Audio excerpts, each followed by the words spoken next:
All right, take a look here. President Biden leading former President Trump in New York by just 12 points.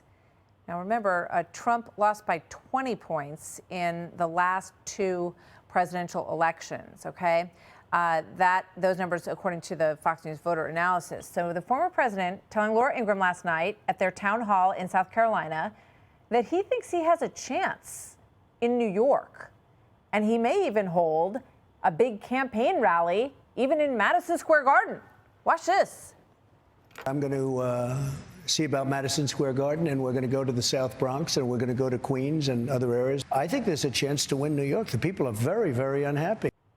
Now, that would be interesting, right? He would be the first Republican to win New York since President Reagan, who did it twice in 1980, and then his numbers actually went up in New York in 1984, 4 years after of having been president. So President Biden is also out there today in California. He is about to speak. He has now canceled more than $1 billion in college loans. So that's a big boon for these students who won't have to pay that back. Now, that's hugely controversial. A lot of people say, look, I had to pay mine back. Why shouldn't other people have to? And where are you going to go next? You're going to start relieving auto loans for people? Some people would call it buying votes. He's not doing that well with young voters. The Education Department says that will bring the total student loan relief program to $138 billion for almost 4 million borrowers. Very, very popular with younger voters. Let's bring in Karl Rove, former Deputy Chief of Staff for President George W. Bush and a Fox News contributor, and Juan Williams, Fox News senior political analyst. We're waiting for President Biden to speak about this student loan issue. But Karl, let me ask you first about the New York story.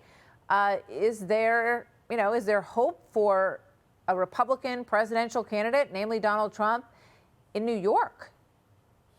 Well, it's just one poll, so we got to be careful. Let's see if there's another poll. But cutting the margin pretty dramatically it shows, at least in New York, some of these issues like immigration and the cost to our communities of illegal immigration is coming home.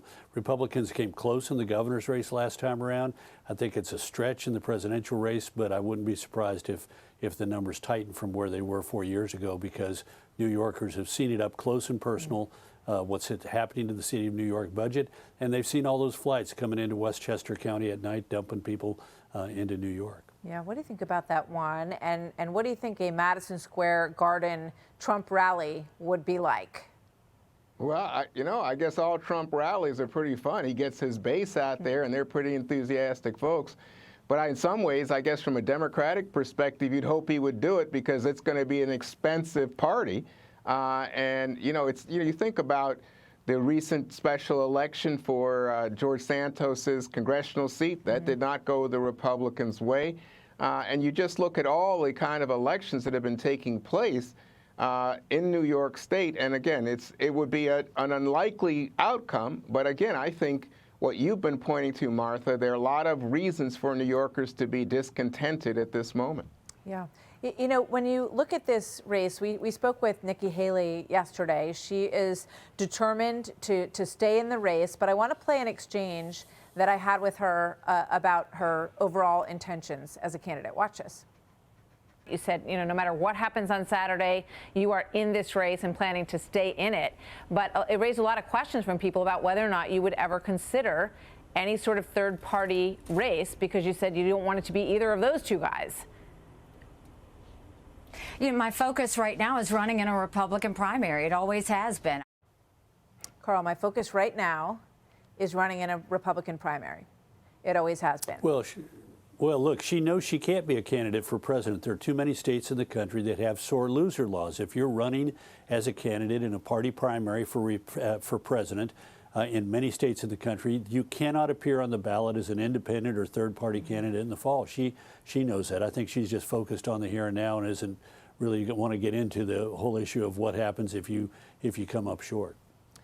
And you think that those rules would hold up against her if she decided to launch? Oh, absolutely. I mean, they haven't really been tested. Absolutely. Yeah, well, they've been tested over the years because they apply not only to the presidency but to offices up and down the ballot, and constitutionality have been upheld. And no, I don't think anybody would seriously get into the contest. And I think there are 20 some odd states or more with such laws. I don't think anybody would say, I ran for president under some party label, and now I'm going to run in the general election as an independent candidate and have any expectation they're going to get on. Do you think most she ballots. should get out, Karl?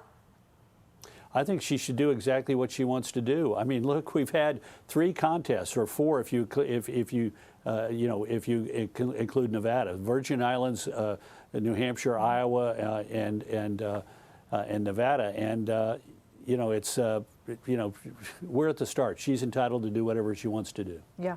What's your thought on that Nikki Haley issue, Juan? Well, I just think that, more than, I think it's 50% of Republican voters in Iowa, New Hampshire didn't vote for Trump. And she's got the donors, the money people are still supporting her and look to be supporting her even after what I see as a predictable loss in South Carolina. Well, that hasn't moved votes in the first few sessions here, but we look forward to covering all of it live. Brett Baer and I will be covering it with our great team here on Saturday night. We'll see what happens in South Carolina. I know you folks will be watching all this very closely as well. Juan Williams, thank you very much. Karl Rove, always great to see you. Thank you, gentlemen. Thank you. So we are going to bring you live to President Biden in California as soon as he gets in front of that microphone, running a little bit behind in Culver City. We'll be right back with more.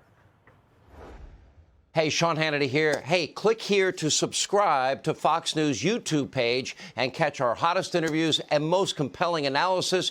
You will not get it anywhere else.